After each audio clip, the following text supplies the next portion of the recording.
జైలుకి ఎట్లైనా పంపించాలి. కానీ ఏం ఇన్ఫర్మేషన్ ఉన్నది అంటే మా దగ్గర వాళ్ళ జ్యోతిష్యులు ఏమన్నారంటే కేటీఆర్కి జైలు పంపిస్తే వాడు ముఖ్యమంత్రి అవుతాడని. అంతే. లంగా దొంగ పన్ను వీళ్ళు చేస్తున్నారు. 10 సంవత్సరంలో బంగారు తెలంగాణని చిప్ప తెలంగాణ చేస్తారు. ఇది అందరికీ వాస్తవాలు తెలుసు.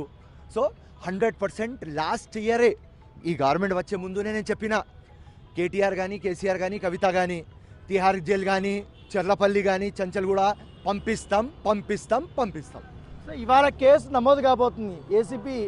దీంట్లో ఎట్లా ఉండబోతుంది, ఎట్లా చూస్తారు మీరు? ఖచ్చితంగా అరెస్టులు ఉండే అవకాశాలు ఉంటాయా? 100% చేస్తాం అరెస్ట్. అల్లు అర్జున్కి పంపించలేదు, కేటీఆర్కి కూడా పంపిస్తాం, కేసీఆర్కి కూడా పంపిస్తాం. ఎవరు తప్పు చేస్తే పంపిస్తాం. ఇది కాంగ్రెస్ డబ్బులు కావు, రేవంత్ రెడ్డి డబ్బులు కావు. ఇది మాది మీది డబ్బులు, ప్రజల డబ్బులు. ఇట్లా లంగా దొంగ పన్ను చేసిన తర్వాత ఆగే మంచి కాదు మా రేవంత్ రెడ్డి ముఖ్యమంత్రి. ఆయన సింపుల్గా ఒక్కటే, ఎవరైనా కానీ తప్పు చేస్తే జైలుకి పంపిస్తాం. చాలా senior IAS officer Arvind Kumar పైన కూడా ఆరోపణలు వచ్చి ఇప్పుడు ఆయన పైన కూడా ఏసీపీ అధికారులు అరెస్ట్ కేసు నమోదు చేయడానికి రంగం సిద్ధమైంది. ఆయనేమో కేటీఆర్ చెప్తేనే నీ నిధులు నేను ట్రాన్స్ఫర్ చేశాను అంటాడు.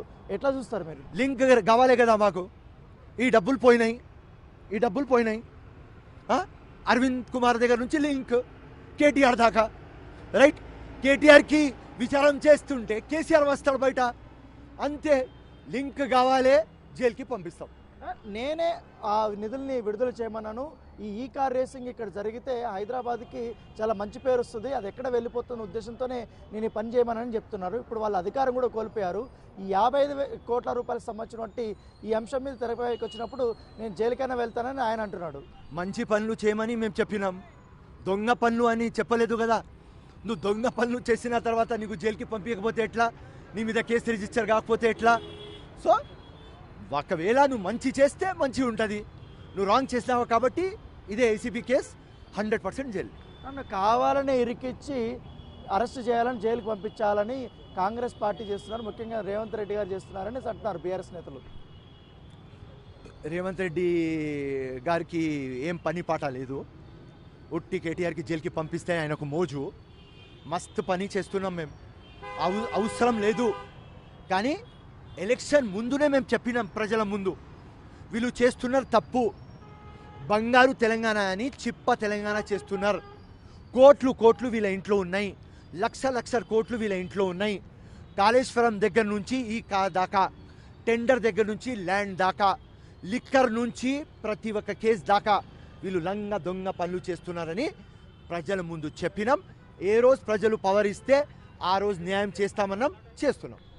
ఈ ఏసీపీ కేసు నమోదు చేసి అరెస్ట్ చేస్తారనేసి బీఆర్ఎస్ సోషల్ మీడియాలో పెద్ద ఎత్తున కాంగ్రెస్ నేతల్ని టార్గెట్ చేస్తూ, ముఖ్యమంత్రిని టార్గెట్ చేస్తూ కొన్ని వ్యాఖ్యలు చేస్తున్నారు, దుష్ప్రచారం చేస్తున్నారని చెప్తున్నారు, దీన్ని వక్రీకరిస్తున్నారు. దీన్ని ఎట్లా చూస్తారు? మళ్ళీ అడగండి క్వశ్చన్. బీఆర్ఎస్కి సంబంధించిన సోషల్ మీడియాలో కాంగ్రెస్ పార్టీ నాయకులను సీఎంని టార్గెట్ చేస్తూ వాళ్ళు వ్యతిరేకమైన పోస్టులు పెడుతున్నారు. ఎట్లా? ఇది బీఆర్ఎస్ది ఒక్కటి ప్లస్ పాయింట్ ఉన్నది, మా కాంగ్రెస్ పార్టీ నేర్చుకోవాలి. ఇప్పుడు మన సోషల్ మీడియా కూడా మీరు స్ట్రాంగ్ పెట్టండి. వాళ్ళు అనవసరంగా డూప్లికేట్ థింగ్స్కి, ఫాల్తూ మాటలకి ఇంత హైప్ ఇస్తారు. వాళ్ళ సోషల్ మీడియాకి మెచ్చుకోవాలి, కానీ దానిలో ఏం వాస్తవం లేదు.